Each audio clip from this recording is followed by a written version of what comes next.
Bom, boa noite, turma. Boa noite a todos. Nós estamos voltando aí logo depois de um recesso de final de ano, tá? Então vamos dar continuidade, né, aos nossos conteúdos aí da disciplina de Fisiologia Humana, tá? O conteúdo de hoje que nós vamos ver, né, nós vamos abordar, nós vamos falar sobre a fisiologia do sistema renal, tá? Como é que dá o funcionamento aí de todo o sistema renal, né, no corpo humano, tá certo? Bom, antes da gente falar sobre os órgãos, né, específicos, as composições dentro do rim, cada parte específica do rim que tem a sua fisiologia para transformar o sangue em urina, né, retirar os líquidos corporais aí do nosso corpo para o meio externo, a gente vai ver aqui um pouquinho, né, do que se trata, como é que ocorre nessa formação desses líquidos corporais, né, internamente no nosso corpo, tá? Como é que eles são produzidos, né, de que maneira, tá? Então vamos falar aí sobre esses líquidos corporais aí. A entrada e saída de líquidos, né, elas são balanceadas em condições estáveis, certo?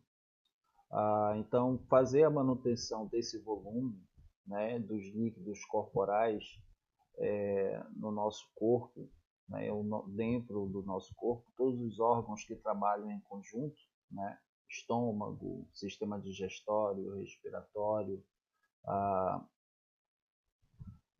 porque no sistema digestório, né, nós vamos ver lá na parte das fezes que tem a reabsorção da água, né, lá no intestino delgado, tá?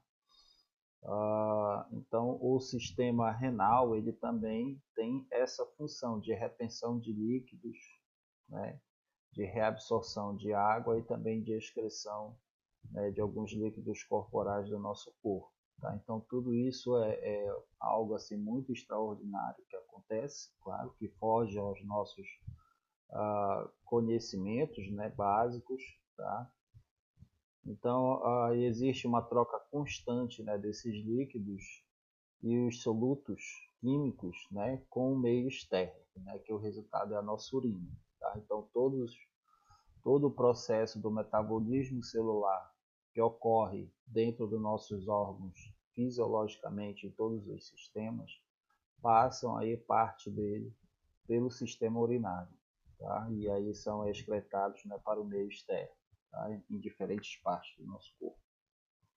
Nós vamos ver aqui em cada um deles. Tá? Então nós temos a entrada diária de água, né, que ela é adicionada pelo nosso corpo através de duas formas principais. Tá? A primeira, a entrada de água, né, no nosso corpo pode ser através de líquidos, né, você bebendo água, suco, né, talvez um pouco de refrigerante, tá?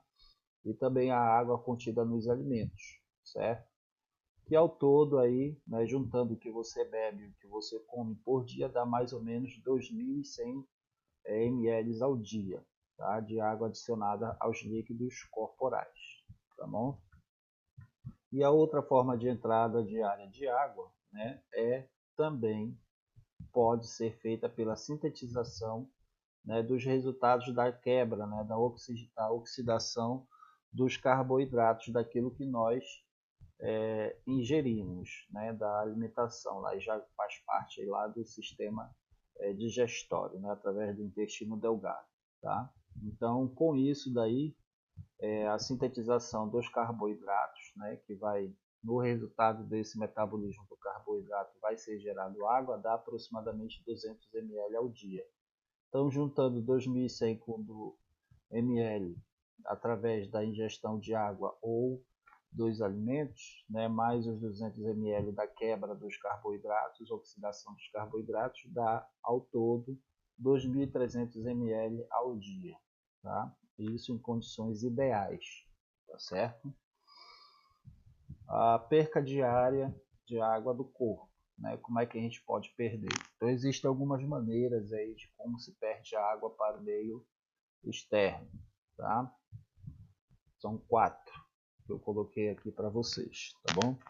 Então, vamos ver a primeira, né, que é a perda insensível de água, que ela pode ocorrer através, né, da evaporação, tá, no trato respiratório, e também por difusão através da pele, né, que no caso é o suor, tá?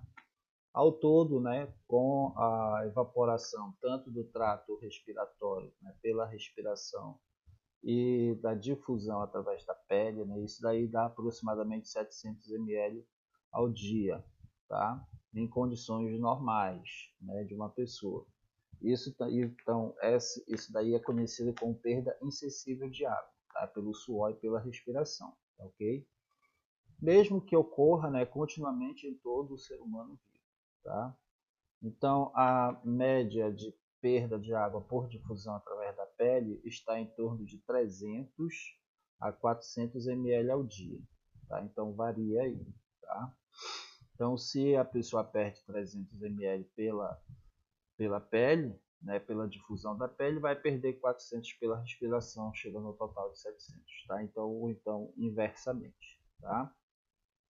Então, essa perda é minimizada, né, pela camada cornificada, né, cheia de colesterol da pele, né, que a gordura, né, ela auxilia aí no equilíbrio osmótico, né, da temperatura corporal, né, e também da perca excessiva, né, de água, né, do corpo para o meio externo, tá? Evitando assim o ressecamento ou a desidratação, tá? Então, o colesterol que se forma na pele, né, auxilia, né, nesse controle de perda excessiva de água, né, através do suor, e forma uma barreira, né, contra a perda excessiva por difusão de água, tá? E a perda insensível do líquido pelo trato respiratório varia também em torno de 300 a 400 ml ao dia, tá certo? Vamos ver o segundo, né, como é que se pode perder água, que é a perda de líquido no suor, tá? Isso aí varia, né? Vai depender muito da atividade física da pessoa, né? E da temperatura ambiente, tá? Então varia muito aí essa quantidade de perda de água, tá? Do nosso corpo, tá? Através do suor, tá? Então normalmente é 100 ml ao dia. Mas em climas muito quentes, né, então durante alguns exercícios pesados, a perca ela pode ser, né, até de 1 a 2 litros por hora, tá? Então vai variar aí, tá bom? Então temos a perda de água por fezes, né, quando através do sistema digestório, tá? Normalmente isso daí é cerca de 100 ml ao dia, né, que são perdidas pelas fezes, e também pode variar para vários litros por dia em pessoas, das pessoas, né? Então, principalmente quando a pessoa apresenta, né, problemas como a diarreia, tá? E aí pode aumentar, né, a quantidade de perda, tá? Okay?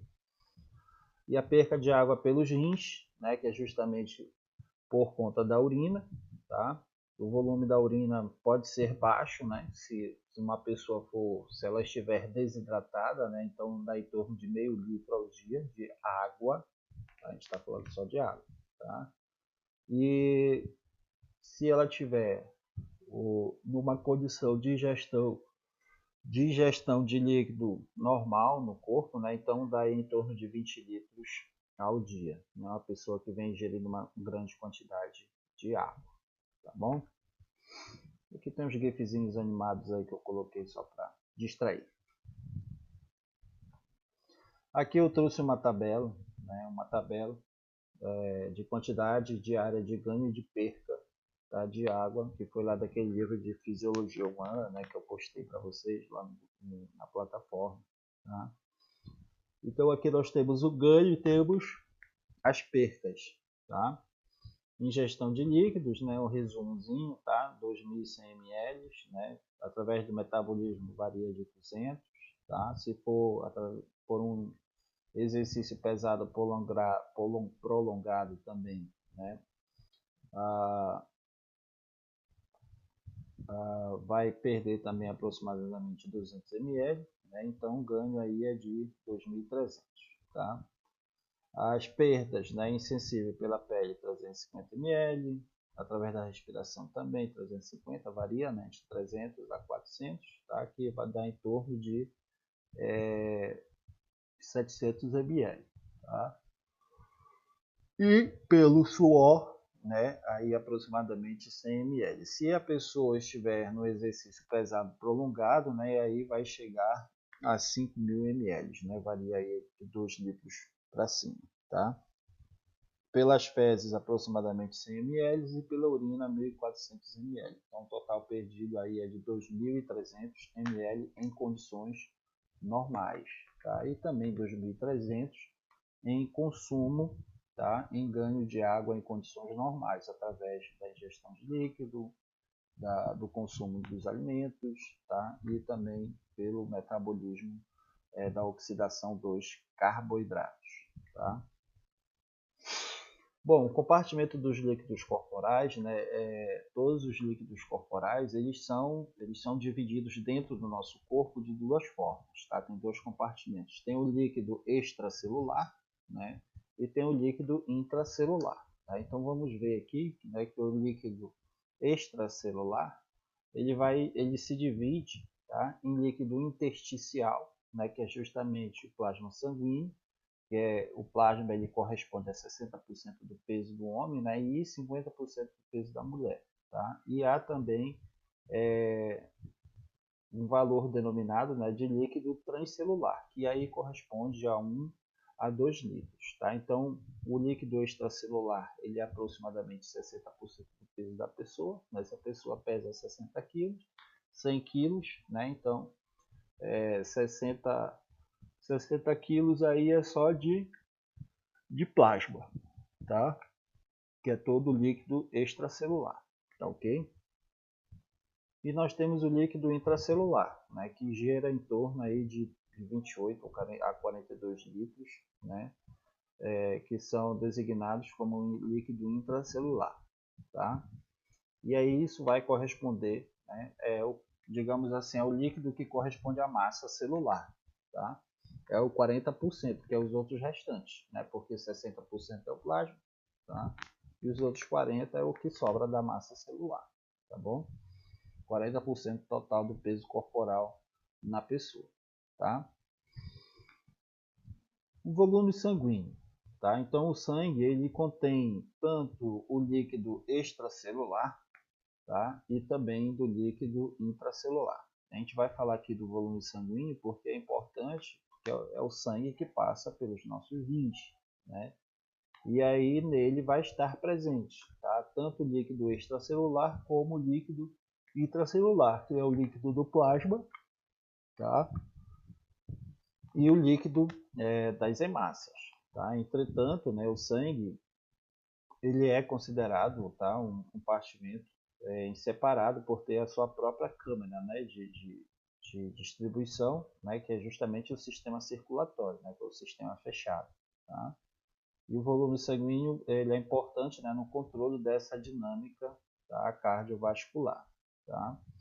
Aqui eu trouxe uma tabelinha também para vocês, né, um diagrama, um gráfico, né, mostrando a quantidade, tá, de componentes e solutos, né, tanto extracelularmente como intracelular. Tá? Então, extracelular nós vamos ter cálcio, né, cloro, tá? Intracelular nós vamos ter as proteínas, né, em grande quantidade, tá? Extracelularmente, né, as proteínas elas, embora se percam um pouquinho dependendo da saúde da pessoa na urina, tá? Mas não é, né, em condições normais, tá, a proteína ser dispersada pela urina, tá? Magnésio, né, potássio, tá? Então todos esses componentes aqui, né, que estão, digamos assim, inseridos, né, que se encontram presentes, tá, no volume sanguíneo, tanto no líquido extracelular quanto no líquido intracelular, tá certo? Então, em média, o volume sanguíneo de um adulto, né, é aproximadamente 7% do seu peso corporal, que aí corresponde a 5 litros, tá? E desses 5 litros, né, de sangue, tá? Ao todo que você tem no corpo, 60% é plasma, tá? E 40% são hemácias, tá? São hemácias. Só ajeitando aqui o fone aqui, tá? Um pouquinho incomodando. Mas aí, né, esse percentual de 60 a 40, né, de plasma e hemácia pode variar, né, conforme o peso, né, dependendo do sexo, peso e entre outros fatores, né, a questão da alimentação, né, ingestão de alimentos, de líquidos, por aí vai, tá? Se a pessoa estiver desidratada, é claro que ele vai ter esse mesmo percentual, tá? Equilíbrio osmótico. Quando nós falamos no início dessa disciplina, né, um dos primeiros conteúdos foi falando sobre a homeostase, né, a homeostasia. Então, esse ponto, né, de estudo sobre a homeostase, né, é essencial para a gente analisar como é que as células vão se comportar. E aí, conforme do que você se alimenta, a quantidade daquilo que você come, né, a qualidade também daquilo que você ingere, tá?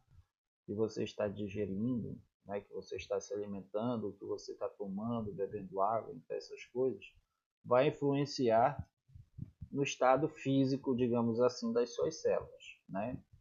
E conforme aquilo, ou a quantidade ou a qualidade do que você se alimenta, as suas células podem se apresentar de três maneiras.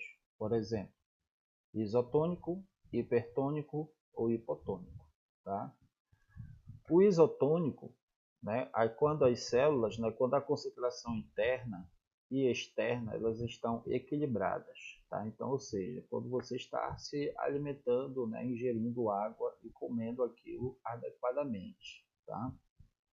Tá aqui o meio isotônico. Então, tanto internamente, intracelularmente, os líquidos corporais com os solutos químicos estão normais, tá? E externamente também eles estão normais, ou seja, a mesma quantidade, tá?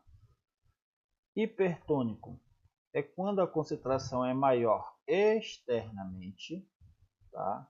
Então, quando temos uma concentração maior de solutos químicos externamente, tá? Do interno da célula, causando um certo murchamento. Então, ela vai murchar, ela vai diminuir, né? E aí pode ocorrer até a certa crenação, né? Ela pode acabar estourando, tá? Causando murchamento celular, né? Que também é denominada de hipernatremia, tá? A gente vai ver algumas consequências sobre em relação a isso, tá? Nessa concentração, o que é a hipernatremia? Ela acaba causando, né, quando as nossas células estão hipertônicas, tá? Principalmente o pessoal que gosta de tomar uma, né?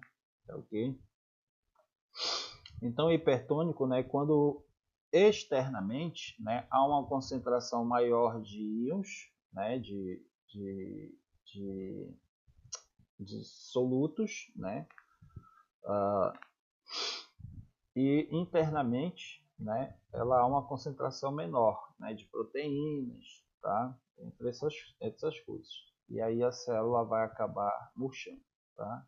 Hipotônico é quando a concentração é menor do lado externo e internamente, né, a célula tende a ganhar solutos químicos, né, provocando certo inchaço celular, que é chamado de hiponatremia, tá?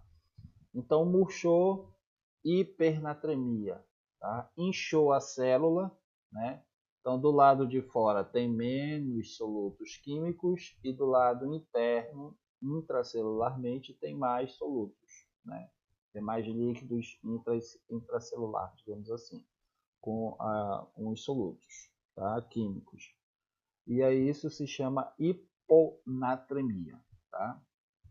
Murchou, hipernatremia, tá ok? E também vai ter consequências, tá? Vai ter algumas prejudicações aí na saúde, tá? Bom, aqui, ó, como eu falei para vocês, quais são as consequências, né, da hiponatremia, certo? As consequências é o inchaço, tá? Hipo, tá? Inchaço celular. Então vai ter efeitos bastante intensos, né? Nos tecidos, nas funções dos órgãos, especialmente do cérebro, tá? Então, com a redução rápida, né, do sódio plasmático externamente, né, e aumenta, tá, internamente, ou seja, vai inchar, né, a célula, pode causar edema celulares cerebrais, né, sintomas neurológicos, né, que pode incluir dor de cabeça, náuseas, tá, letargia, né, falta de raciocínio, né, lentidão em algumas ações, né, desorientação, tá? Então, o inchaço celular, certo? Na hiponatremia causa, se a concentração plasmática do sódio cair bastante, tá? Causando inchaço celular, vai ter essas consequências, tá bom? Dor de cabeça, náusea, então você já sabe. Quando você já está com dor de cabeça, né, tente tomar bastante líquidos, né, pessoal que está com ressaca aí, acordou, né, final de ano, tá? A dor de cabeça é em consequência disso, tá bom? Bom, as consequências da hipernatremia, que é quando a célula está murcha, tá? Bom, normalmente ela é causada quando a pessoa está desidratada, tá? Então, os rins eles vão excretar grandes quantidades de urina diluída, né? Causando distúrbio, né? Conhecido como diabetes insípidos, digamos assim, tá? Então, com isso, né, vai ter baixo níveis de hormônios, tá, antidiuréticos, e os rins eles vão excretar grandes quantidades de urina, tá? Então, o aumento da concentração do cloreto de sódio no líquido extracelular, tá? Então, libera muito líquido e acaba ficando os solutos dentro. Então, vai ter um aumento da concentração do cloreto de sódio, tá? E aí pode causar certos problemas renais, né? Os rins eles não podem responder aos hormônios antidiuréticos, né? Causando o tipo de diabetes, tá? Insípido nefrogênico, tá ok? Então, ingerir líquidos, inclusive, deixa eu pegar a minha aguinha, só um minutinho.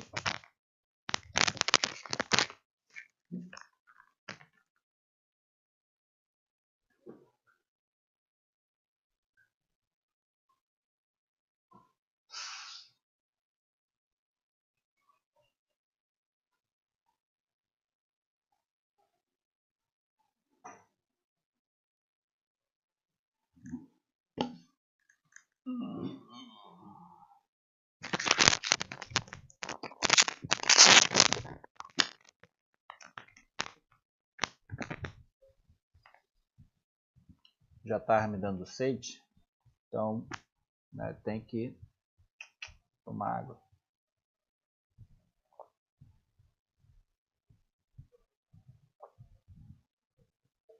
Deixa bem aqui do lado para não cair no cair no norte. Tá certo, gente? Então, célula murcha, hipernatremia, tá? A hiponatremia é um inchaço celular, tá certo? Vamos lá. Endemas, né? Endemas que podem ocorrer no nosso sistema renal, né? Que refere-se à presença do excesso de líquidos nos tecidos do corpo, tá? Na maioria das vezes é ocasionado porque ocorre no líquido extracelular, né? Mas também pode envolver o líquido intracelular, tá? Causando endemas, tá? Corporais. Esses edemas ele pode ser um edema intracelular, né? E também pode ser um edema extracelular, tá? Então vai ter aí essa parte de edema um pouquinho mais prejudicial, tá? Ela vai ter muitas consequências, né? Pode ter a hiponatremia, né, como foi mostrado antes, tá? Depressão, né, dos sistemas metabólicos dos tecidos, né? E também a falta de nutrição adequada para as células, né? Dando, por exemplo, quando o fluxo sanguíneo para um determinado tecido é reduzido e a distribuição do oxigênio também não vai chegar lá naquele tecido e nutrientes também é reduzida, né? Então vai causar aí o edema, tá? Um edema intracelular. E o extracelular, né? quando o líquido extracelular ocorre quando existe excesso de líquido nos espaços extracelulares e podem causar insuficiência aguda e crônica dos rins, né, e também insuficiência aguda e crônica cardíaca, tá? Obstrução venosa, paralisia muscular, esse aqui é mais severo, né?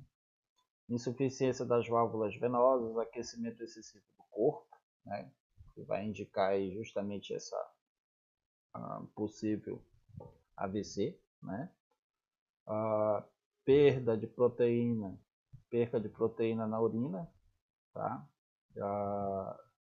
Queimaduras, né, ferimentos na pele, tá? Doenças hepáticas, infecções bacterianas também podem ocorrer. Inclusive, essa parte aqui de edema extracelular foi um caso que aconteceu com meu sogro, né? Os rins dele não estavam funcionando normalmente, ele estava bebendo mais cerveja do que água, né? E aí ele teve um edema extracelular, né? Uma infecção bacteriana, né? Só que essa infecção bacteriana veio para o calcanhar dele, então começou a inchar, tá? O calcanhar dele começou a inchar, então ele teve que tomar antibióticos pesados, né? Teve que readequar a alimentação dele, tomar bastante água, ingerir comidas saudáveis, né? Também a gente fez algumas macumbazinhas aqui em casa com remédios caseiros, né? E aí, graças a Deus, ele melhorou, tá? Então, por isso é importante, né, manter o equilíbrio osmótico, tá? Câncer e infecções, né, também podem ocorrer através desse edema extracelular, tá? Bom, então nós vamos iniciar agora, né? Vamos entrar aqui. O que nós falamos antes, né, foi sobre os líquidos corporais, né, como eles são elaborados, feitos, como nós ingerimos, né, quais são as suas importâncias e se eles acabam se acumulando, né, tanto intracelular ou extracelularmente, alguns problemas que podem causar, tá? Algumas doenças aí que podem aparecer, tá certo? E nós vamos entrar agora dentro do sistema renal propriamente dito, né, dos órgãos que compõem, né, todo o sistema renal, tá? Então o sistema urinário ele é constituído por 2 rins, tá? Os rins sempre são em 2, né? A pessoa nasce com 2, tá? São órgãos cuja função primordial é a produção da urina, tá? E a gente vai ver com detalhes ele aí, tá? Toda pessoa também vai ter 2 uréteres, também, né, em número 2, e a bexiga vai ter uma bexiga urinária, tá?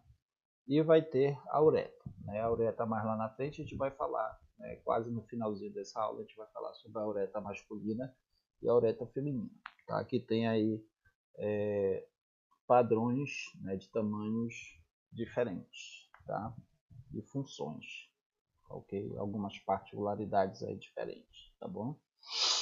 E a uretra, né, que é a função principal, é a eliminação da urina, né, que dá passagem para a urina, tá? No homem, né, uma observação, né, no homem o sistema urinário e genital, eles são interligados, né, justamente com a próstata, né, que é por onde passa todo o esperma, né, os espermatozoides, tá? Enquanto na mulher eles são totalmente independentes, tá? Então, na uretra, no mesmo canal que passa a urina, é o mesmo canal, né, no homem, né? O mesmo canal da uretra por onde passa a urina é onde vai passar o sêmen, né, que contém os espermatozoides, tá? Bom, os rins, né, são órgãos com a forma de feijão, né, situados na região lombar, né? Ambos os lados da coluna vertebral, né, eles vão pesar aí aproximadamente 150 gramas, tá? Eles produzem a urina, né, em solução aquosa, que contém grande quantidade de outras substâncias dissolvidas, né, e também produtos do metabolismo celular, tá? Como ureia, ácido úrico, creatinina, né, que é o resultado do metabolismo celular e ocorre no sistema muscular, né, através do metabolismo do sistema muscular. Tá? Também alguns eletrólitos, né, como cloreto de sódio, cloreto de potássio, ácidos, bases, bicarbonatos, íons, cálcio, fósforo, sulfato e etc. Tá? Então, tudo isso daí que está em negrito é o que é eliminado pela urina. Tá? E a excreção urinária ela contribui também, né, para a regulação, né, através dos rins e constituição hidrossalina, tá, do meio interno, particularmente do meio extracelular. Então, extracelularmente, não tem que ter uma concentração de cloreto de sódio muito alta. Tá? Por isso que o cloreto de sódio ele é eliminado, né, consequentemente pela urina. Caso contrário, as nossas células vão murchar, tá? Vai ocorrer uma hipernatremia, tá ok? Então, os rins eles têm duas funções importantes, né? Que é a eliminação desses produtos muito tóxicos, né, para nossas células, né, da degradação de moléculas, do metabolismo celular e da regulação e da constituição do meio interno, tá? Fazendo a regulação e reabsorção, tá? E também secreção, porque na urina, né, durante lá no néfron, né, que constitui lá os ductos coletores, faz tanto a eliminação como também reabsorção de alguns componentes químicos, tá? Proteína, né, não pode sair, né? Açúcar, né, também, tá? Então tudo isso daí a gente não pode ser perdido aí pela urina. Se a pessoa estiver perdendo, naturalmente ela está com algum problema renal, tá? Tá com problema de saúde, tá? Então, ao mesmo tempo que o rim, né, todo o sistema urinário, ele elimina, também ele reabsorve, tá ok? Bom, para que o nosso sistema urinário, tá, os rins eles funcionem adequadamente, existe a participação de alguns hormônios que atuam no sistema renal, tá? Como por exemplo o hormônio antidiurético, ou também popularmente chamado de ADH, tá? ADH. Inclusive eu fiz uma prova prática com uma turma anterior, e aí eu dei um exemplozinho, né, um acadêmico lá que ele era esportista. Perguntei para ele: fulano, joga vôlei? Você joga? Eu disse: mas tu gosta de beber uma cerveja, né? Sim. Se tá, quando tu bebe uma cerveja e aí toda hora você vai ao banheiro urinar, qual é o tipo de hormônio que está atuando aí? Quer dizer, qual é o tipo de hormônio que está deixando de atuar no teu sistema renal por conta da bebida alcoólica? É o ADH, tá? Então é toda a bebida alcoólica aí que faz você urinar, né, principalmente a cerveja, porque, tá? Este hormônio está sendo inibido a produção dele, tá? E aí você vai perder o líquido corporal, tá? E aí no outro dia tem aquela baita ressaca, tá bom? Então o ADH, né, que é o hormônio antidiurético, ele é responsável pela concentração da regulação da urina, tá? Liberada pela neurohipófise. Então ele é produzido na neurohipófise, tá? O ADH, atuando na permeabilidade dos túbulos distais, né, e ductos coletores, né, lá dos néfrons, tá?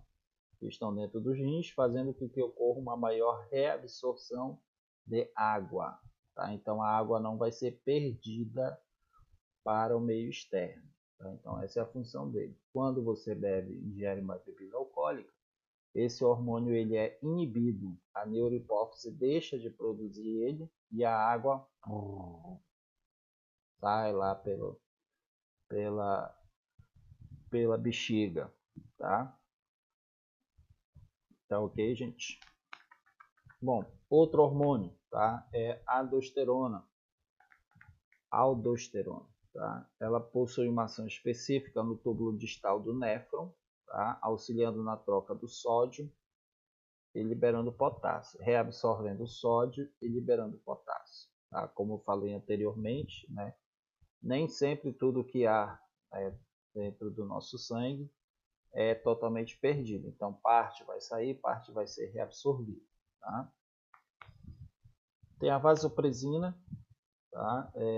Produzida também pela hipófise posterior, né, que está lá no nosso cérebro, que é responsável pelo aumento da osmolaridade e diminuição do volume urinário no ducto coletor. Tá? Então, vai fazer aí esse balanço, né, de volume urinário no ducto coletor, tá? A vasopresina. A angiostensina, né, que ela é secretada pela medula adrenal, né, em resposta a vários fatores, como, por exemplo, uma atividade física, tá? Níveis altos de potássio também. Tá? Renina, que ela já é uma enzima, né, circulante liberada pelas células justaglomerulares dos rins, tá? Através de respostas de estímulos fisiológicos que provoca a ativação da angiostensina, das duas primeiras anteriores, tá certo? Que é justamente a troca do sódio e liberando potássio, tá? E também fazer a reabsorção de água, tá ok? E tem a angiostensina 2, tá? Que é um dos mais poderosos vasoconstritores produzidos pelo organismo, tá certo? Atua também no tecido muscular liso, tá? Esse hormônio, e promove a concentração de células mesangiais que compõem os glomérulos, tá? Então, esses são alguns hormônios que atuam no sistema renal para reter a água, fazer a reabsorção de água, fazer a troca de sódio do potássio e manter a regulação, né, do volume de urina no ducto coletor. Tá? E também a renina, né, que ela faz a ativação, né, do ADH e da angiostensina da aldosterona, tá? E do controle, né, da vasoconstrição, né, dentro do rim. Tá? Então vamos ver aqui a morfologia do rim, certo? Aqui eu trouxe umas imagens, tá?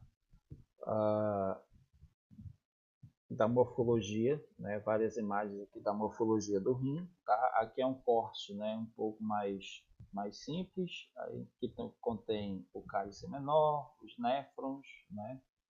Que ele pode ter várias posições, o néfron, né, que a gente vai ver futuramente. Tá? Temos a parte do cálice maior, temos o cálice menor, né, o uréter. Tá? Aqui na parte do uréter, bem aqui nesta região, é onde vão se formar os cálculos renais. Tá? Pirâmide renal, medula renal, PV renal, córtex renal, a gente vai ver aqui cada um deles, eu trouxe detalhado. Tá? Então, dessa imagem aqui nós temos para cá, né? Por dentro de cada rim, tanto do lado esquerdo quanto do lado direito,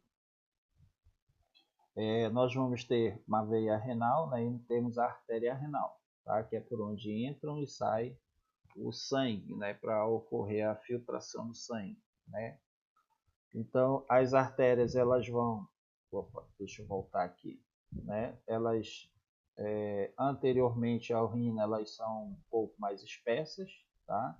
E aí elas vão se diminuindo, né? Vão ter artérias segmentares, né? E elas vão se ramificar até formar artérias interlobulares, tá? E essas artérias interlobulares, que são as mais fininhas, né? Por onde perpassa o sangue, tá? Todas as hemácias, tá? Tem as artérias arqueadas, né, que já vai ser um pouco mais grossinhas. Temos as artérias interlobares, tá? Que vai ser um pouco mais grossa ainda. Tá? Então, o nível de, digamos assim, de espessura vai daqui. Tá? Temos a veia e a artéria, né? Então vamos ver as artérias segmentares, depois as artérias interlobares, né? Artérias arqueadas e artérias interlobulares. Daqui das artérias interlobulares é que eles vão chegar até ao aos glomérulos, tá? A cápsula de Bowman, né? Todo esse carinha aqui que é responsável por fazer essa filtração, né? E reabsorção de alguns componentes e solutos, água, né? Que são importantes aí para as nossas células, tanto no meio extracelular quanto intracelular, tá? Vamos aqui para o próximo. Então nós temos aqui, ó, eu espero que vocês possam perceber, né? Então, os rins, né, ele tem três partes principais, né, que é o córtex, a medula e a papila, tá? Então vamos ver aqui de um por um, né? Então o rim aqui que eu trouxe para vocês, ele está identificado em 9 partes, tá? Então primeiro nós temos os uréteres, né? Ele é um túbulo muscular que ele se inicia, né, em cada rim, né? Desde a pelve renal, né? A urina chega até chegar à bexiga urinária, tá? Por favorecimento da gravidade, né? E também através de movimentos peristálticos ureterais, tá? Então a urina ela vai conseguir se movimentar, sair do córtex, passar pela pirâmide, pelo cálice menor, maior, até chegar às uréteres, tá? E do uréter descer até a bexiga, ou por efeito da gravidade ou através de movimentos peristálticos, né, sensíveis aí, ok? No número 2, tá, nós temos a pelve renal, né, que tem a forma de um funil, certo? Auxilia na fluidez da urina para o uréter, tá? O córtex renal, que é o número 3, tá? A sua função principal é filtrar o sangue e remover as substâncias, né, indesejadas do corpo, tá? Para não ocorrer lá a célula não inchar e também nem murchar, né? Juntamente com os néfros e glomérulos. Tá?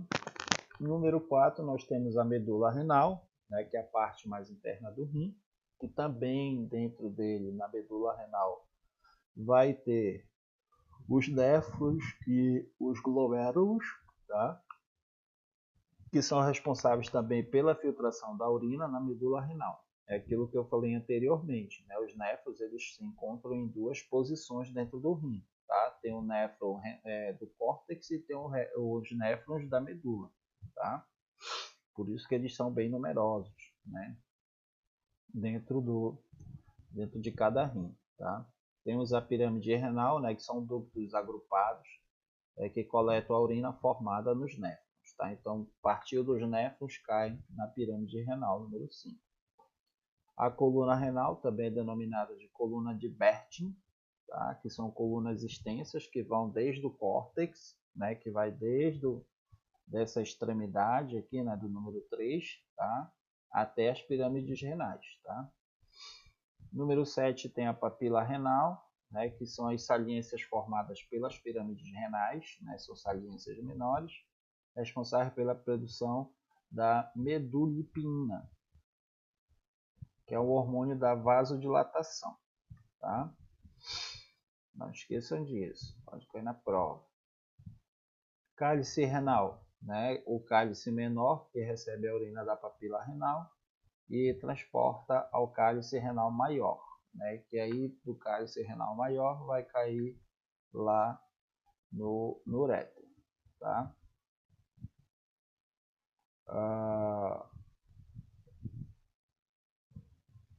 Cápsula renal é responsável pela primeira fase da filtração do sangue, tá? Dentro do rim é responsável pela primeira fase, presta atenção, tá? Da filtração do sangue. Dentro do rim, o sangue ele circula em alta pressão e deixa extravasar para a cápsula de Bowman, tá? Bom, então aqui, né, foi um apanhado geral, assim, um pouco mais detalhado, né, de cada parte morfológica do rim e as suas funcionalidades fisiológicas, tá certo? Bom, especificamente dentro do rim nós vamos falar aqui dos néfrons, né, que é a unidade morfofuncional, tá? E cada rim aí ele vai ter aproximadamente 1 milhão de néfrons, tá? Então, tanto do lado esquerdo quanto do lado direito, entre a medula e o córtex renal, vai ter aí aproximadamente 1 milhão de néfrons. Desculpe eu estar bocejando constantemente, é porque eu estou gravando à noite, né? E aí eu cheguei de viagem recentemente, eu estou meio cansado ainda da viagem, tá?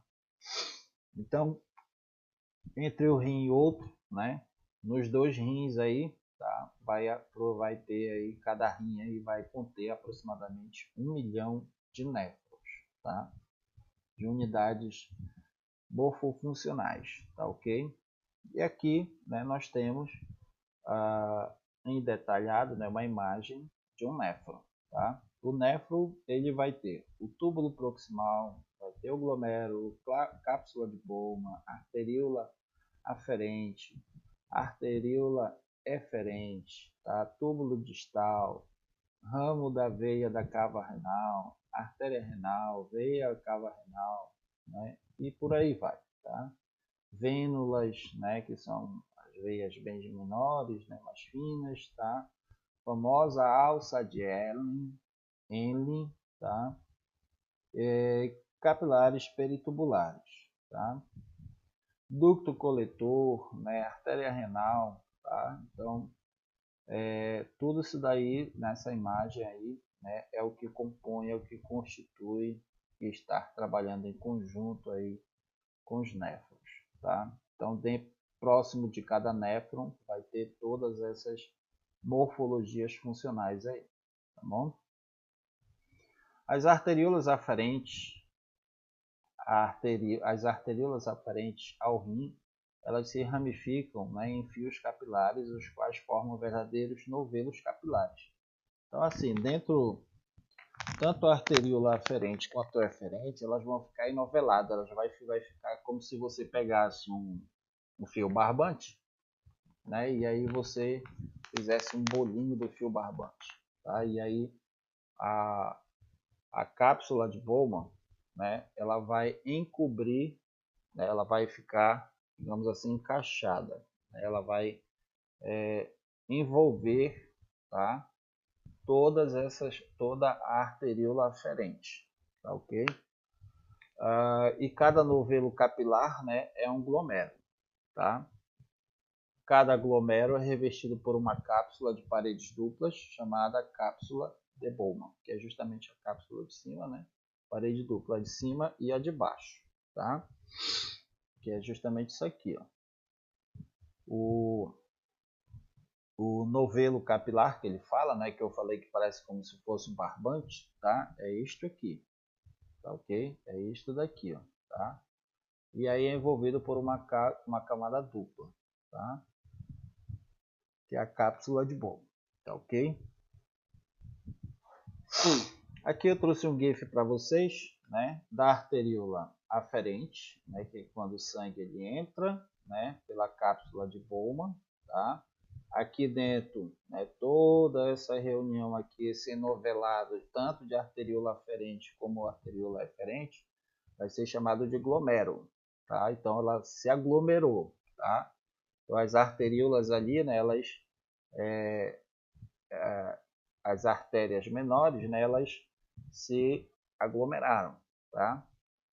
E aí elas são envolvidas, né, por duas camadas chamadas de cápsula de Bowman, tá ok? Então a arteríola aferente é por onde o sangue entra, tá? Para dentro de cada néfron, e a arteríola eferente é por onde o sangue já filtrado, né? Já tendo toda aquela compressão, né, da vasopresina, né, da dilatação, né, justamente para ocorrer a vasodilatação do sangue, tá? Então já ocorreu e aí sai aqui pela arteríola eferente, tá ok? Então temos a cápsula de Bowman, né, os glomérulos, coloquei aqui algumas coisinhas para identificar, né, a arteríola eferente o que abastece cada néfron, né, e desempenha um importante papel na regulação da pressão arterial. Temos a arteríola eferente, né, que é o pequeno vaso arterial, que resulta da convergência dos capilares dos glomérulos, né, que é por onde sai, né, o sangue arterial, né,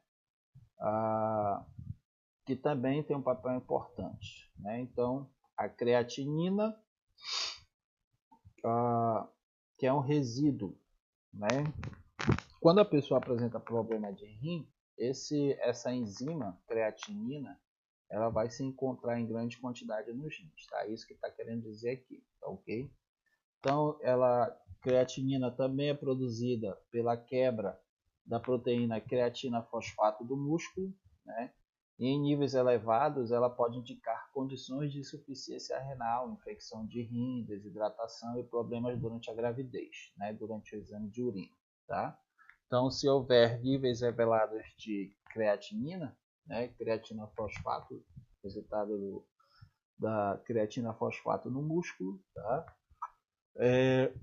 Vai apresentar esses problemas renais, tá? E a creatinina ela pode se encontrar tanto na arteríola aferente quanto eferente, tá? Então nós temos aqui, né, os néfrons, tá? Então vamos ver aqui um pouco mais detalhado os néfrons, tá? Então, inicialmente nos néfrons nós temos os glomérulos, né? Também pode ser chamado de Malpighi, né? Que é uma unidade funcional dos rins, onde vai se encontrar os glomérulos, né? São as arteríolas aferente e eferente dentro da cápsula de Bowman, tá?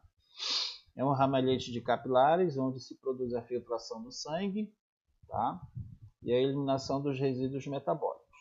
A cápsula de Bowman, que é onde ocorre a primeira fase de filtração do sangue dentro do rim, isso dentro do néfron, tá? Juntamente com o glomérulo. Tá? E o túbulo proximal, as suas paredes celulares elas são totalmente adaptadas, né, ao transporte ativo e reabsorção de sódio. Tá? Então, bem aqui, saiu da cápsula de Bowman, nós temos o túbulo proximal. Tá? Então, vai ter o transporte ativo, né, e também reabsorção de sódio. Ok? A alça de Henle, ela trabalha juntamente com, aí já vem uma parte mais fininha, né, que é um pouco mais grossa, tá? Juntamente com outras estruturas renais, que vai promover a reabsorção de água e eletrólitos, como por exemplo sódio, potássio, cálcio, e também contribui para o aumento da concentração urinária. Tá? Temos o ducto coletor, né, que tem várias funções, né? Por exemplo, reabsorção de sódio, água, também responsável pela concentração urinária, tá? Através da ação do hormônio ADH, como já falei para vocês, o hormônio antidiurético, né? Secreção de potássio, né, e hidrogênio. Contribui também na acidificação da urina. E existem cerca de 250 grandes ductos coletores em cada rim, tá? E dentro de aí vai ser assim, ó. Então vai ter um ducto coletor, né, principal, então vai ter 250, um do lado do outro. E aqui, ó, daqui para cá vai sair outro néfron, aqui vai sair outro néfron e aqui vai sair outro néfron, entendeu? Então dentro de cada ducto coletor, né, se conectam aí aproximadamente 4.000 néfrons, tá? E aí que vai chegar, no caso, aí a 1 milhão de néfrons em cada rim, certo? Deu para entender? Antes do ducto coletor, nós temos o túbulo distal, né, que é justamente uma região que vai desembocar no ducto coletor, dele ocorre a formação da urina e também vai ocorrer a reabsorção de água. Né? A água ela não vai sair em grande quantidade pela urina, então vai ser reabsorvida para o corpo, a partir do processamento final filtrado. Tá? Então temos aqui algumas diferenças anatômicas, né, como eu falei para vocês, entre os néfrons, né, porque os néfrons eles podem se encontrar em duas regiões dentro do rim. Tá? No córtex, tá, vai ter a presença de néfrons, né, cada rim vai ter aí aproximadamente 1 milhão, de néfrons, né, e 250 ductos coletores. E em cada ducto coletor, aproximadamente 4.000 néfrons, certo? Então, nós vamos ter os néfrons do córtex, tá? Ou néfrons corticais, tá? E também vamos ter néfrons conectados aqui ao ducto coletor na região da medula, tá? Então, na região da medula nós vamos ter o ducto de Bellini, né? Que justamente vai lançar toda a urina para as pirâmides distais, né? Até chegar no cálice maior da uretra, tá? Dos dois uréteros, tá ok? Então, tanto no córtex quanto na medula renal, tá? Nessas regiões aqui, ó, daqui para cá, vai ser tudo aí formado, né, determinado, distribuído por ductos coletores, 250 ductos coletores e 1 milhão de néfrons em cada rim, tá certo? Então, os néfrons vão se encontrar tanto no córtex quanto na medula renal, tá? Na medula tem a zona mais externa, né, e a zona mais interna, tá bom? Bom, aqui eu trouxe mais animações para vocês, né, quando ocorre, né, aqui nesta região aqui é justamente onde já está ocorrendo aquela filtração do enovelado, né, dos capilares, né, que está dentro da cápsula de Bowman, tá, o glomérulo, tá? E aí a gente vê aqui, né, algumas animações, né, da ureia, tá? Quando no caso aqui o potássio aqui, ó, ele está sendo absorvido, tá, pelo ducto coletor, tá ok? Ó, nós temos a alça de Henle, né, ó, a água, ela vem por aqui, mas ela é reabsorvida, tá? Sódio, potássio, né? A água vai tudo de volta para o meio extracelular e intracelular, tá?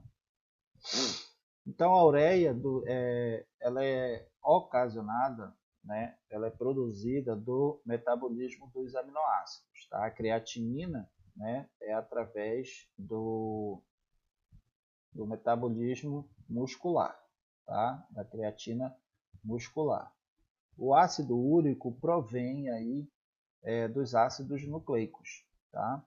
E os produtos finais da degradação da hemoglobina também, né, como a bilirrubina, tá? Também são excretados, né?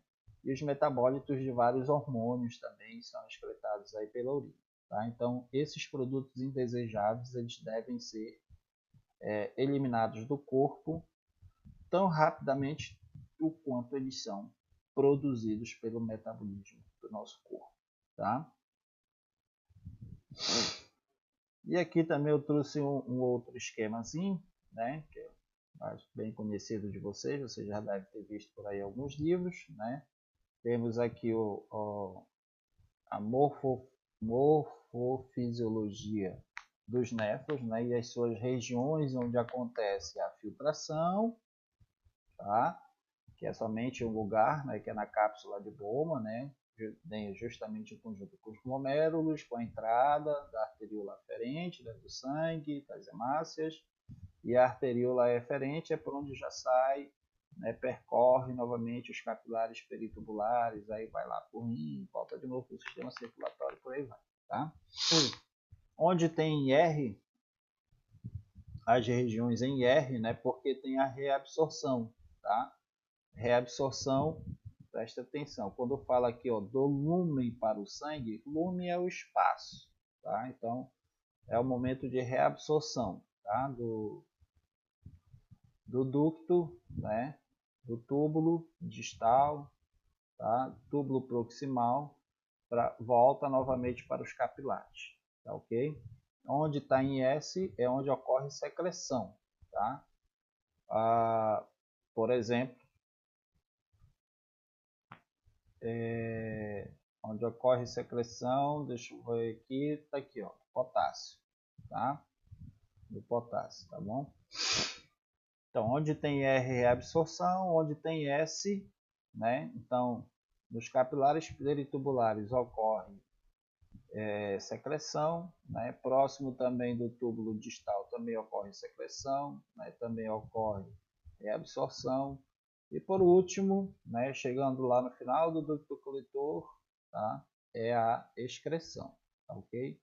Então, mediante aqui ó, o túbulo distal, na alça de Ehlen, até o túbulo proximal, né, antes de chegar ao ducto coletor principal, né, vai ocorrer tanto reabsorção quanto secreção. Vai ter, né, reabsorver e secretar, reabsorver e secretar, tá? Filtração só na cápsula de Bowman, em conjunto lá com o glomérulo, arteríola aferente, por onde entra o sangue, arteríola eferente, por onde já sai o sangue filtrado, tá?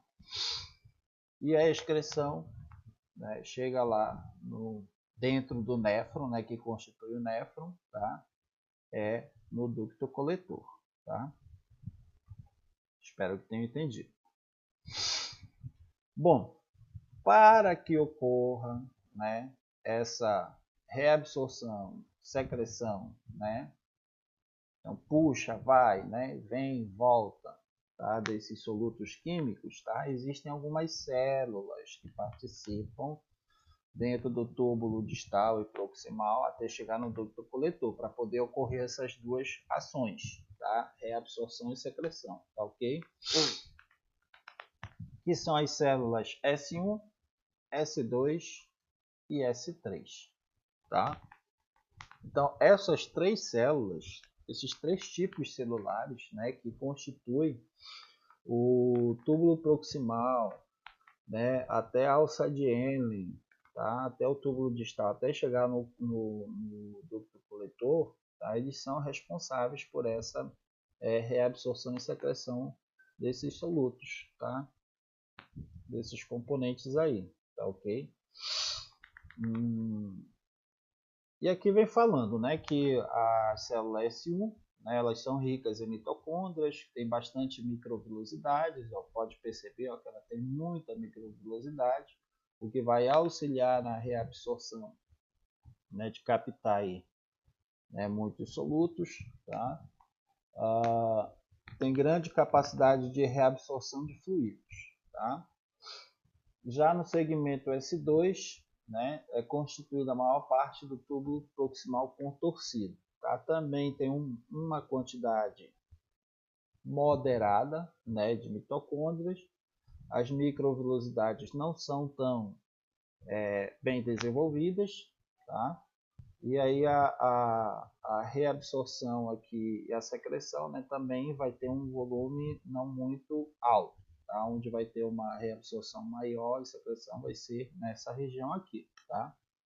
E na S3, né, já tem poucas mitocôndrias, né, então a atividade celular vai ser um pouco mais reduzida, né? O desenvolvimento dela de microvilosidades na região S3 aqui também é menor, né? Então a capacidade de reabsorção e secreção também já vai ser menor, né? É a parte mais descendente do segmento tubular, tá? Tendem a ter, né, cada vez menos mitocôndrias em direção à alça de Henle, tá ok? E aqui eu trouxe para vocês, né, também uma parte detalhada, né, de cada parte morfofisiológica, né, do néfron, né, onde vai ser reabsorvido ou secretado, tá? Onde tem esta seta saindo de dentro para fora é porque vai reabsorver água. Então, nesta região aqui na alça de Henle descendente fina, vai reabsorver água, tá? Aqui também vai reabsorver magnésio, potássio, né? Cloreto de sódio, tá? Vai reabsorver água, né? E íons de hidrogênio vão ser secretados, tá? Nesta região ascendente, tá? Na ascendente que sobe, né, a alça de Henle, tá ok? No túbulo distal, tá ok? Vai ser reabsorvido, né, magnésio, cálcio, né, cloretos, tá? Sódio, por aí vai, tá? Então vai ser reabsorvido, vai ocorrer a reabsorção, vai voltar para o corpo, tá?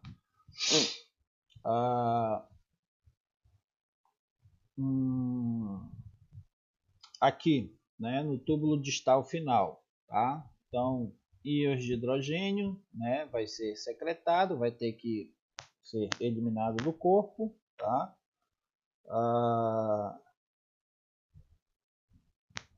Água, né? Água, cloreto de sódio, tá? Entre outros. Potássio, né? O potássio, né? Vai ser secretado, tá? Aqui é a mesma coisa, tá? No ducto coletor, né? Já vai, né? Direto, tá? Então, íons de hidrogênio, ureia, tá? Beleza. Bom, normalmente, né? Como a gente viu aí que ocorre a reabsorção e secreção de solutos, né, de algumas propriedades químicas, né, que são resultados do metabolismo celular, tá, ou muscular, né, que são eliminados pela nossa urina, ou daquilo que comemos ou ingerimos, tá, às vezes percorre alguns caminhos dentro do néfron. Tá? Então, normalmente essa reabsorção ou secreção, né, ela recebe determinadas ordens de caminhos, como por exemplo, ocorre apenas a filtração, tá? Quando na arteríola aferente, né, vai ocorrer aqui pela cápsula glomerular, cápsula de Bowman, né, pelos glomérulos. Então, se a substância passou e foi direto para o ducto coletor, é porque ocorreu apenas filtração, tá? Se no meio do caminho, aquele componente da urina, ela está tendo a filtração, mas aí ele vai e volta, né? Ele passa por os capilares de novo, tá? Vai para a arteríola eferente, tá ok? E vai voltar lá para a circulação sanguínea, como por exemplo o magnésio, tá? Ele entra aqui, mas ele vai, né? A água também, né? Volta aqui para a circulação sanguínea, tá? Parte da água, né? Então ocorre uma filtração com reabsorção parcial, entendeu? Então parte vai ser eliminado e parte vai ser reabsorvido, tá?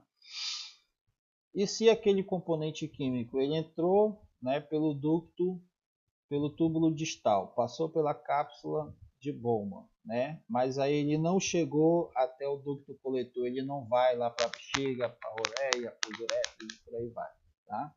Para a ureia já. Para os uréteres, para a bexiga e para a uretra, tá? Então ele não vai ser eliminado do corpo, então isso é uma filtração com reabsorção completa, tá ok?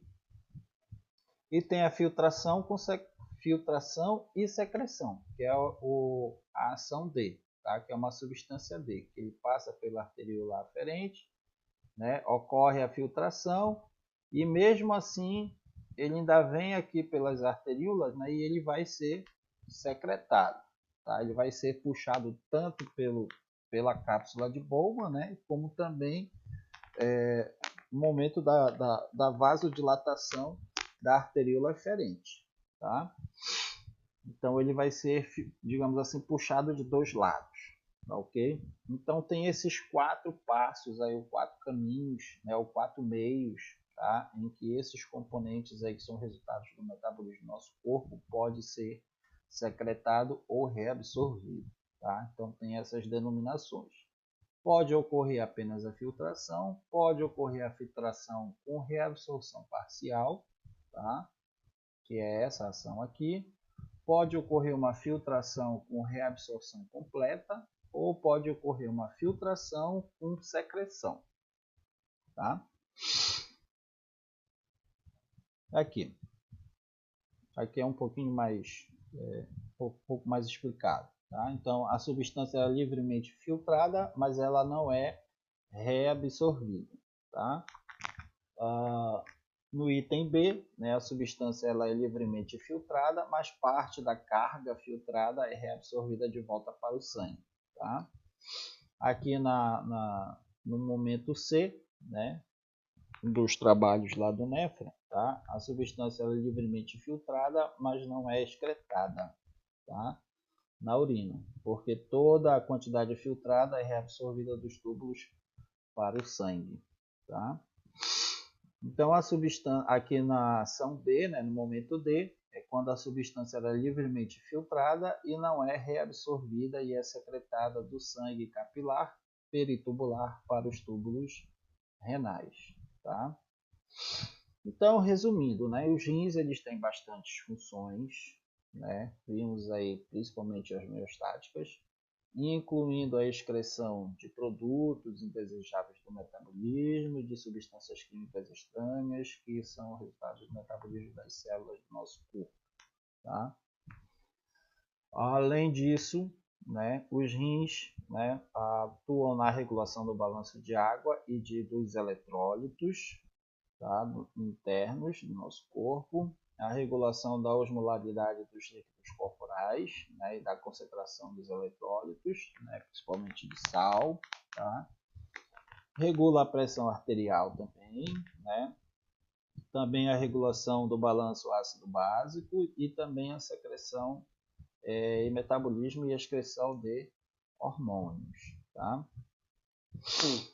E também na gliconeogênese, né? Também a gente vai ver aqui no finalzinho, né, que o sistema renal ele tem uma certa função endócrina, tá? Que é justamente nessa regulação gliconeogênica, tá?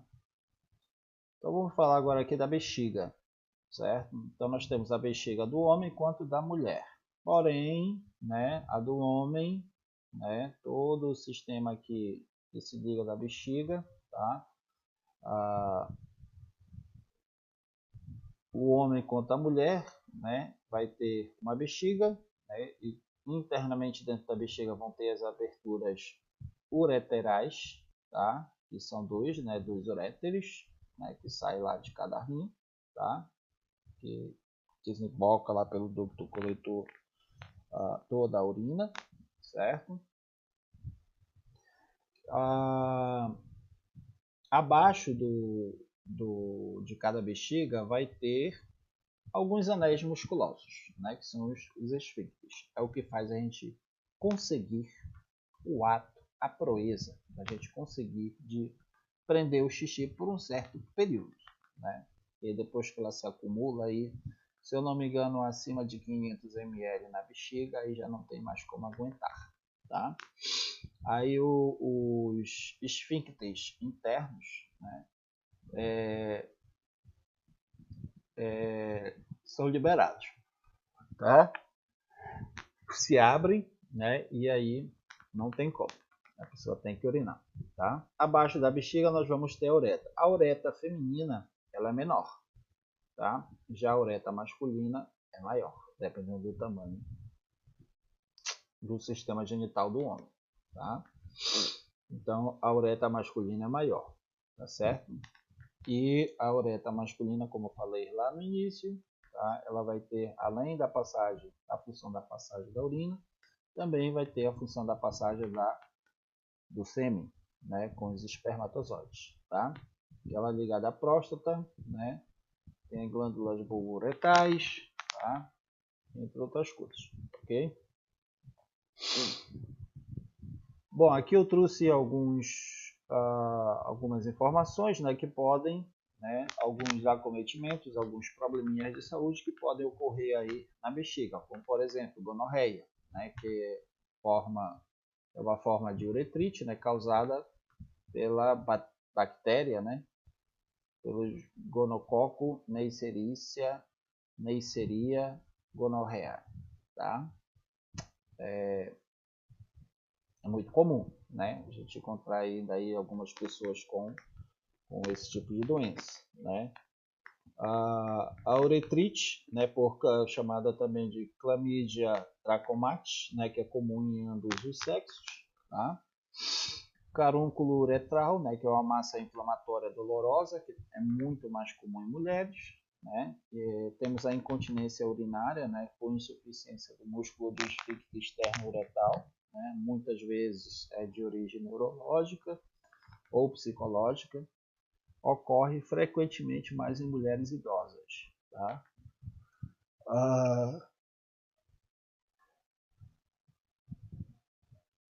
Tem o carcinoma da uretra. Ele é raro, mas normalmente ocorre em mulheres idosas também. Tá? Então, são algumas doenças, né, que podem ser ocasionadas, acometidas aí, né, na bexiga. Tá? Há quem diga, né, há quem pensasse que a gonorreia fosse só na região esponjosa, né, do corpo peniano, né, mas na verdade ele pega da bexiga por um todo, né. Bom, nós vamos, o que é o controle, né?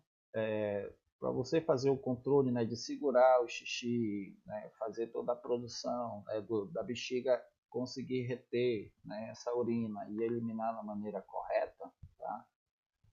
No momento adequado, existe um controle neuromuscular, tá? Do sistema nervoso para isso, que é justamente o sistema nervoso simpático. Tá? O sistema nervoso simpático que faz todo este controle, né, urinário, né, da bexiga, tá? Para que você não saia se esvarindo aí, urinando, né, sem necessidade. Tá?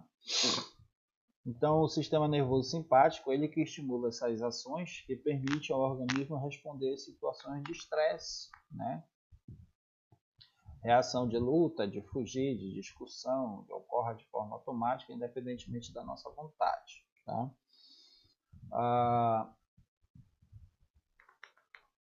Todo esse sistema, né, o sistema ortossimpático, o sistema toracolumbar, tá? São os gânglios, né, que são ligados aí à medula espinhal, tá? Que vão fazer esse controle, tá? Esse controle, o sistema nervoso simpático, né? E também temos um pouquinho aí, né, um pouquinho pegando o cóccix S1, S2, S3, né? Que tem um certo controle aí parasimpático, tá? Já o controle parasimpático, né, o sistema nervoso parasimpático é responsável por fazer o organismo se acalmar após uma situação de estresse ou de emergência, além de acalmar o corpo e retornar a um estado emocional estável. E o sistema nervoso parasimpático tem como função conservar a energia do organismo. Tá? Então, o momento de relaxamento, né, da sua bexiga, tá? É o sistema nervoso parasimpático. Tá? Então, um momento de, digamos assim, em que a bexiga esteja trabalhando em maior quantidade, né, acumulando a urina, já é o sistema nervoso simpático. Tá? Então, o sistema nervoso simpático ele está relacionado ao enchimento da bexiga urinária. Tá? E o sistema nervoso parasimpático no esvaziamento. Tá? Então, entre a coluna vertebral, né, a medula espinhal lá, na L2, L3 e L4, tá? É o sistema nervoso simpático, que é para encher a bexiga, certo? E quando vai liberar a bexiga, já pega ali da L5 para S1, S2, S3, né, que é a parte do cóccix, tá? Para poder liberar a urina, tá certo? Aqui nós temos o esfíncter externo, né, que é justamente o anel musculoso que eu falei, né, que faz reter, tá? Faz reter, quando você está retendo aí a urina, né, aí você sente aquela dor, né, tá? Na bexiga nós vamos ter, né, a parte do uréter, né, que é ligado, tá? É o orifício uretral, né? Temos todo o corpo aqui da bexiga, né? Tem o trígono, né? Que é a parte triangular, digamos assim, né? Uma região triangular, como se fosse, tá? E se liga ao colo vesical, né? Da uretra posterior, tá? Aqui já é a uretra, né? Que é o canal, tanto feminino ou masculino, por onde vai passar a urina, tá? Vamos para o próximo. A micção, ou criancinha mijando aí escondidinha, né? O que é a micção? A micção é o processo pelo qual a bexiga ela está, né, se esvaziando, né? O meu sistema nervoso parasimpático está fazendo a bexiga relaxar, né? Principalmente quando ela fica cheia. Entre 350 ml a 400, por aí, a bexiga já dá sinais do sistema nervoso parasimpático para poder relaxar a bexiga, tá? Então isso envolve duas etapas principais. Primeiro, tá? Para a pessoa fazer, né, mijar, urinar, tá? A bexiga ela tem que se encher progressivamente até que a tensão na sua parede atinja o nível limiar. E isso dá origem ao segundo passo, tá?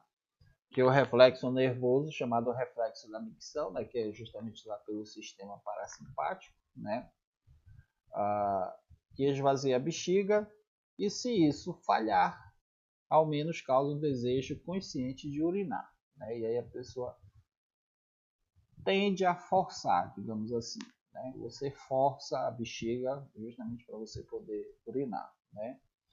Embora o reflexo da micção ele seja um reflexo autônomo, né, da medula espinhal, ele pode ser inibido ou facilitado por centros no córtex ou no tronco cerebral, né? E você ainda consegue manter um certo controle, né? Porque existem, até você eliminar a urina, né, pela uretra, né, do meio externo, existe aí o sistema nervoso simpático e parasimpático. Então você pode ou não, né, dependendo do momento aí, ou a quantidade de urina que esteja presente na bexiga, você pode controlar aí, né, até um determinado tempo, um período, a sua vontade de urinar, tá? A micção, né? Então, depois da bexiga, né, vamos falar aqui da uretra, tá? A uretra feminina, e a uretra é um canal que liga a bexiga, né? Nós vamos ter a bexiga, né? E aí aqui embaixo a uretra, tá? Que possibilita a expulsão da urina do organismo. Ele termina com um orifício chamado meato urinário, tá? Então lá embaixo, o orifíciozinho por onde sai a urina é chamado de meato urinário, tá? Na mulher, a uretra ela é mais curta, tem aproximadamente aí 3 centímetros, tá? E serve apenas para a excreção da urina, certo? Dependendo da posição onde a bexiga se encontra, né? Então pode ser que a uretra seja um pouquinho maior, tá? Mais de 3 centímetros. Na uretra feminina ela vai possuir dois esfíncteres, né? Que tem o esfíncter interno da uretra e o esfíncter externo da uretra, tá? Então o esfíncter interno da uretra, que é o primeiro, ele fica no início da uretra, né? E a contração é involuntária e impede a saída da urina da bexiga, tá? Já o segundo, que é o esfíncter externo da uretra, tá? É totalmente voluntário, né? Portanto, é o que permite o controle da vontade de urinar até um certo limite, né? Que a mulher consegue segurar a urina, digamos assim. Ou seja, segura ali já, sai do primeiro esfíncter, mas no segundo a mulher segura ali até ela chegar no banheiro, tá? Na uretra masculina, tá? No homem é a mais longa, certo? É sinuosa, né? Porque passa aí passa pela próstata, né? Então ela vai ter mais prolongamentos, digamos assim, algumas curvas, né? E passa através da próstata, né? E também entra no pênis, e além da urina transporta o sêmen também para o meio externo, como eu falei aqui mais 2 ou 3 vezes, tá? Então a uretra masculina ela tem 3 partes, tá? A primeira delas é a parte prostática, justamente por onde passa pela próstata, né, para receber os ácidos, né, tal, toda a proteção e para proteger o sêmen, né. Tem a parte prostática, tá, da uretra, tá, ok? Que é a região da uretra que passa pela próstata, tá? Tem a parte membranosa, né, que já pega ali um pouco, né, da região do testículo, do escroto, tá? E tem a parte esponjosa, que já a uretra já se encontra dentro de todo o corpo peniano, tá? E tem a parte esponjosa, tá ok? Então, a uretra masculina, ela tem 3 regiões: a parte prostática, a parte membranosa e a parte esponjosa, tá? A primeira parte, né, que é a prostática, recebe essa denominação porque ela atravessa a próstata. E a segunda parte atravessa o assoalho pélvico, né, que é a base da pelve. E a terceira parte, ela está localizada no corpo esponjoso do pênis. Tá certo? O rim como órgão endócrino, tá? Como eu falei anteriormente para vocês, né? O rim também ele é responsável pela produção de 3 hormônios, que é a renina, a eritropoietina e 1,25 dihidrocolescalciferol. Nomezinho complicado, né? Então a função da renina a gente já falou aqui, né? Que trata-se de uma enzima que ela é secretada pelas glândulas justas glomerulares, renais, também pode ser classificada como hormônio. A eritropoietina, a função dela é estimular a produção das células vermelhas do sangue, né? Também chamadas de hemácias ou eritrócitos, e também auxiliar na diminuição do número de células vermelhas do sangue, que é uma causa da anemia, tá? 80 a 9% da eritropoietina é produzida nos rins, e o restante é produzido principalmente no fígado, né, que o fígado vai auxiliar aí na renovação, né, também, né, das hemácias, né, dos eritrócitos, tá? E 1,25 dihidrocolecalciferol, agora eu falei certo, tá? É a forma mais ativa da vitamina D, né, e funciona como hormônio, pois após atingir a circulação sanguínea vai promover aí, né, a absorção do cálcio, né, no intestino, e também ele é produzido nos túbulos proximais dos rins, tá? Como eu falei, né, os rins podem ser considerados também, né, auxiliam aí no nosso sistema endócrino, né? Liberam algumas substâncias para poder auxiliar aí no nosso sistema fisiológico humano, tá? Bom, gente, muito obrigado, né? Daqui a pouquinho essa aula, quer dizer, se vocês estão olhando agora, né? Porque já foi gravada, já está no YouTube. E não esqueçam de deixar os seus comentários com o seu nome aqui embaixo, tá? Bom, até a nossa próxima aula, a nossa videoaula, que vai ser sobre o sistema digestório ou sistema digestivo. Beleza? Boa noite, tchau, tchau e até a próxima aula, tá? Tchau.